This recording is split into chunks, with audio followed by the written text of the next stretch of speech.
Hi, இன்றைக்கி ஆர்ஜரி cooking சேனலில் வாழைப்பூ பருப்பு உசிலி எப்படி செய்கிறதுன்னு பார்க்கலாம் வாங்க. 1/2 டம்ளர் கடலப்பருப்பு, 1/2 டம்ளர் துவரம்பருப்பு. உங்களுக்கு 1/2 டம்ளர் அப்படின்னு இல்லாமல் 1/4 டம்ளர் கூட எடுத்துக்கலாம். நமக்கு எவ்வளோ பருப்பு வேணுமோ அந்த அளவுக்கு நம்ம எடுத்துக்கலாம். ஆனால் ரொம்ப பருப்பு போடாதீங்க, நல்லா இருக்காது. அளவாக பருப்பு கொஞ்சமாக போட்டுக்கோங்க. நான் 1/2 டம்ளர் எடுத்திருக்கேன், நீங்கள் 1/4 டம்ளர் கூட நீங்கள் எடுத்துக்கலாம். அந்த பூவை பொறுத்து, பூ பெரிய பூவாக இருந்தால் 1/2 டம்ளர் போட்டுக்கோங்க, சின்ன பூனா 1/4 டம்ளர் போட்டுக்கோங்க. பருப்பு 2 பருப்பையும் எடுத்து அதை நல்லா தண்ணியில் கழுவி எடுத்துக்கணும். நமக்கு எப்போவுமே வாழைப்பூ நிறைய பேருக்கு சுத்தம் பண்ணுறது கஷ்டம்னு தோணும். ஆனால் கொஞ்சம் பொறுமையாக அதை சுத்தம் பண்ணிட்டோம் அப்படின்னா அதில் இருக்கிற சத்துக்கு ஈடே கிடையாதுங்க. அதனால் வாழைப்பூ வாங்கி அடிக்கடி ஏதாவது ஒவ்வொரு விதவிதமாக செஞ்சு சாப்பிட்லாம். வாழைப்பூவில் வடை செய்யலாம், இந்த மாதிரி பருப்பு உசிலி செய்யலாம், வாழைப்பூ தோசை செய்யலாம், நிறையா இருக்குது. நீங்கள் உங்களுக்கு எது பிடிக்குமோ அந்த மாதிரி செஞ்சு சாப்பிடுங்க. ஆனால் வாழைப்பூ அடிக்கடி நீங்கள் சேர்த்துக்கோங்க, அது ரொம்ப நல்லது. அப்புறம் அந்த பருப்பில் நல்லா கழுவிட்டு தண்ணி ஊற்றி ஒரு 1/2 மணி நேரம் இல்லைன்னா 1 மணி நேரம் ஊற வச்சுக்கிட்டால் போதும். அதுக்கப்புறம் இந்த வாழைப்பூ நம்ம க்ளீன் பண்ண போகிறோம். அதையுமே நான் உங்களுக்கு காட்டியிருக்கேன். வாழைப்பூவை எல்லாத்தையும் நம்ம உங்களுக்கு தெரியும், வாழைப்பூ எப்படி க்ளீன் பண்ணுறது அப்படின்னு தெரியும். உள்ளே இருக்கிற அந்த நாரை எடுக்கணும், எடுத்து பொடிசாக கட் பண்ணிக்கணும்.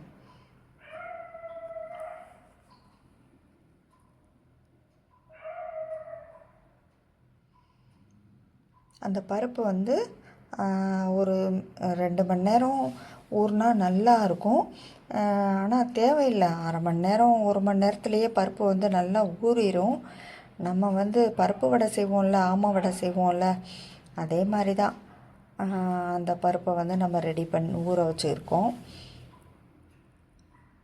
இந்த வாழைப்பூ நான் ஊற வச்சு ஒரு 15 மினிட்ஸ் தான்.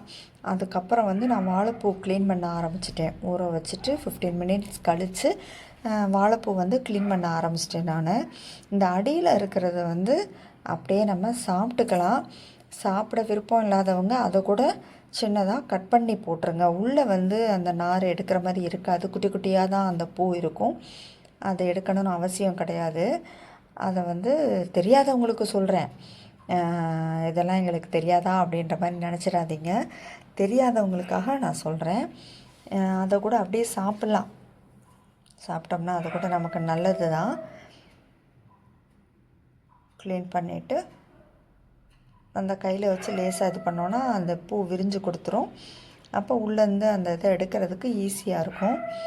அந்த மாதிரி எல்லா பூவையும் நல்லா க்ளீன் பண்ணிடுங்க.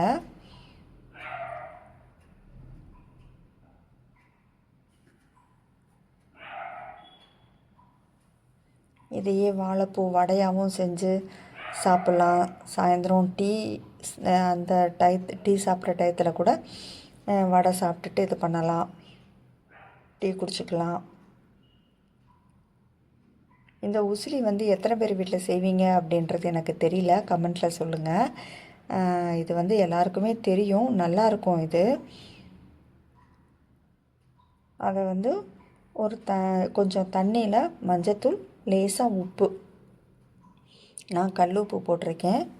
கல் உப்பு போட்டு அதில் இந்த நறுக்கி வச்ச வாழைப்பூ எல்லாத்தையுமே அதில் போட்டுருங்க. கொஞ்சம் அந்த வாழைப்பூ இதெல்லாம் க்ளீன் பண்ணால் கொஞ்சம் பொறுமை வேணும். பொறுமையாக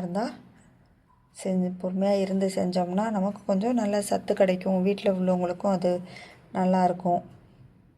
எப்போ பார்த்தாலும் ஒரே மாதிரி காய்கள் செய்கிறதுக்கு இந்த மாதிரி வாரத்தில் ஒரு 2 தடவையாவது வாங்கி செய்யுங்க. அதை தண்ணியில் போட்டோம்ல, அதை அடுப்பில் வச்சுட்டு அது நல்லா கொதி வரட்டும். அதுக்காக ரொம்ப கொதிக்க வச்சு ரொம்ப நேரம் விட வேண்டாம். இப்போ நான் வச்சுருக்கேன் பாருங்கள், நல்லா கொதிக்குதா? கொதித்த உடனே நீங்கள் ஸ்டவ்வை ஆஃப் பண்ணிடுங்க, அவ்வளோதான். இப்போ நம்ம பருப்பு ரெடி பண்ணி ஊற வச்சுருந்தோம்ல, அந்த பருப்பை நம்ம ரெடி பண்ண போகிறோம்.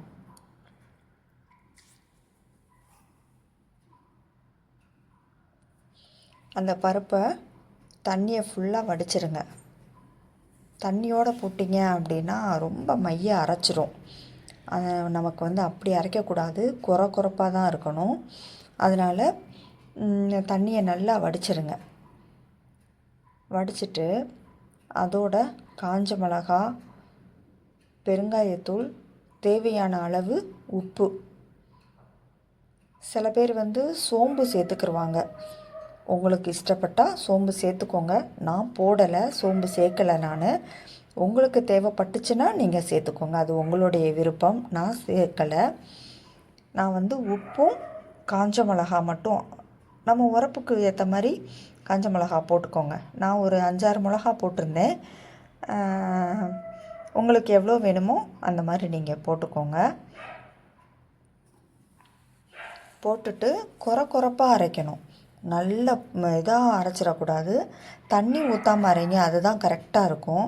தண்ணி ஊற்றினோம், தண்ணி தெளிச்சோ அல்லது ஊற்றியோ அரைச்சோம் அப்படின்னா வலுவலுன்னு அரைச்சிரும். நமக்கு அந்த மாதிரி இருக்கக்கூடாது. இது புட்டு மாதிரி தான் இருக்கும். அதனால் நீங்கள் வந்து குறப்பாக அரைச்சிக்கோங்க. நான் காமிச்சேன் பார்த்தீங்களா, பெருங்காயம், உப்பு, காஞ்ச மிளகா, அதை சேர்த்து போட்டு தான் இப்போது அரைக்க போகிறேன். பெருங்காயத்தூள், காஞ்ச மிளகா, உப்பு. தண்ணி ஊற்றாமையே அரைங்க, அதான் கரெக்டாக இருக்கும்.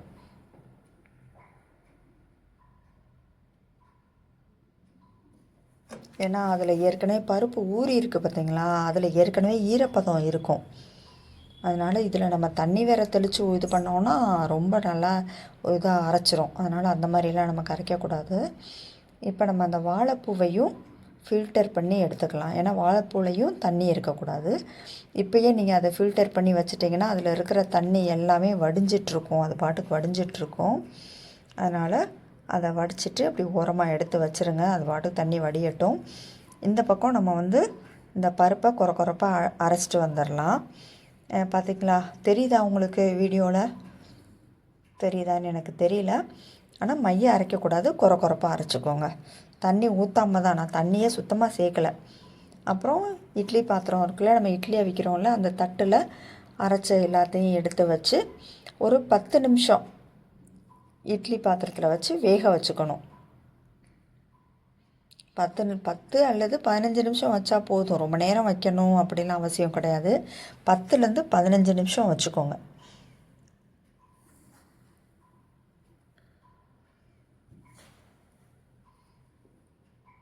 அப்புறம் அதை அடுப்பை ஆஃப் பண்ணிவிட்டு அந்த தட்டை எடுத்து நம்ம வேக வச்சுருந்த அந்த பருப்பு இருக்குல்ல, அதெல்லாம் வந்து ஆறின பிறகு கை வைங்க, சூட்டோடு வச்சிடாதீங்க.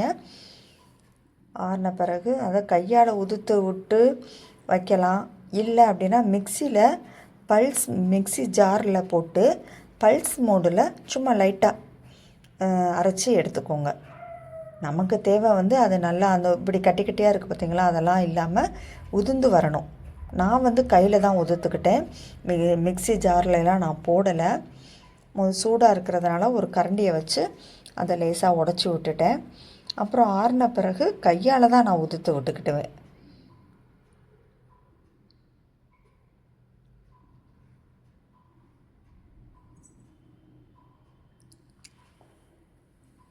கையால் நல்லா உதுத்து விட்டாச்சு. இப்போ நம்ம அவ்வளோதான், இந்த மெத்தட் எல்லாம் இதெல்லாம் முடிஞ்சிருச்சு. இனி அடுப்பில் வச்சு நம்ம அதை செய்ய போகிறோம், அவ்வளோதான்.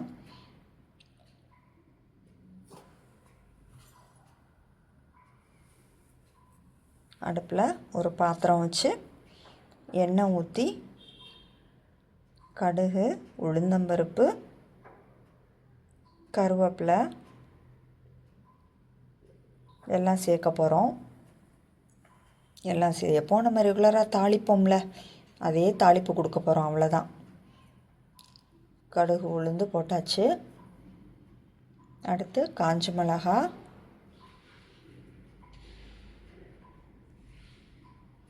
கருவேப்பிலை கொஞ்சம் தண்ணி இருந்தது, அதனால் பட்டுன்னு ரொம்ப தெரிக்குது. நீங்கள் பார்த்து செய்யுங்க. நான் கழுவி வச்சுட்டேன், ஆனால் கூட அதில் தண்ணி இருந்திருக்கும் போல், அதுதான் பட்டுன்னு தெரிக்குது. நீங்கள் செய்கிறப்ப பார்த்து கவனமாக செய்யுங்க. உங்கள் மேலே தெரிச்சிடாமல் பார்த்து கவனமாக செய்யுங்க. காஞ்ச மிளகாய் போட்டு இது தாளிச்சிட்டோமா. இந்த வீடியோ மிஸ் ஆயிடுச்சு, மன்னிச்சுக்கோங்க. அந்த நம்ம பருப்பு வச்சுருக்கோம்ல, உதுத்து வச்சுருக்கோம்ல, அதை இதோடு சேர்த்துடணும். அதை நான் சேர்க்குற வீடியோ மிஸ் ஆயிடுச்சு. தாளிச்சிட்டு அந்த உதுத்து வச்ச பருப்பை இதோட சேர்த்து ஒரு 2-3 நிமிஷம் நல்லா கிளறி விட்டுக்கோங்க. ஏன்னா ஏற்கனவே வெந்த பருப்பு தானே, அதனால் ரொம்ப நேரம் வைக்கணும்னு அவசியம் கிடையாது. கிளறி விட்டுட்டு நம்ம வடிகட்டி வச்சுருந்தோம்ல வாழைப்பூ, அதையும் இதோட சேர்த்துக்கோங்க. சேர்த்து நல்லா பிரட்டி விட்ருங்க.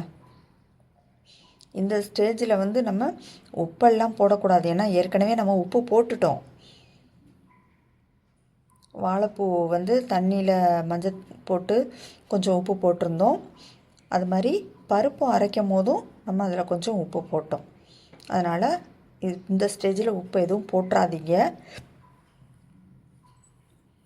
நல்லா பிரட்டி விட்டாச்சு. இப்போ கொஞ்சோண்டு தேங்காய் துருவல் நம்ம இதோட சேர்த்துட்டோம்னா இன்னும் சுவை அதிகமாக இருக்கும்.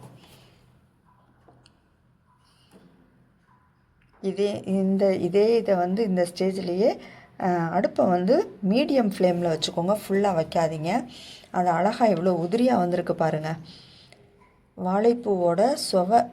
வாழைப்பூவோட டேஸ்ட்டு அந்த பருப்போட ஸ்மெல்லும் சேர்ந்து காம்பினேஷன் ரொம்ப அருமையாக இருக்கும். இது சாம்பார் சாதம், மோர் சாதம் எல்லாத்துக்கும் நம்ம இதை வச்சு சாப்பிட்லாம். ரொம்ப டேஸ்டான உசிலி ரெடி ஆயிடுச்சு. நீங்களும் உங்கள் வீட்டில் இதை கண்டிப்பாக செஞ்சு பாருங்கள். இந்த வீடியோ உங்களுக்கு பிடிச்சிருந்தா லைக் பண்ணுங்கள். இன்னும் இது போல் ஈஸியான சமையல் வீடியோக்கள் நான் அப்லோட் பண்ணிகிட்டு இருப்பேன். நீங்கள் தொடர்ந்து பாருங்கள். பெல் ஐக்கானையும் கிளிக் பண்ணிக்கோங்க. அப்போ தான் நான் போடுற வீடியோக்கள் அடுத்தடுத்து உங்களுக்கு வரும். ஓகே, அடுத்த வீடியோவில் பார்ப்போம். தேங்க்யூ, பாய்.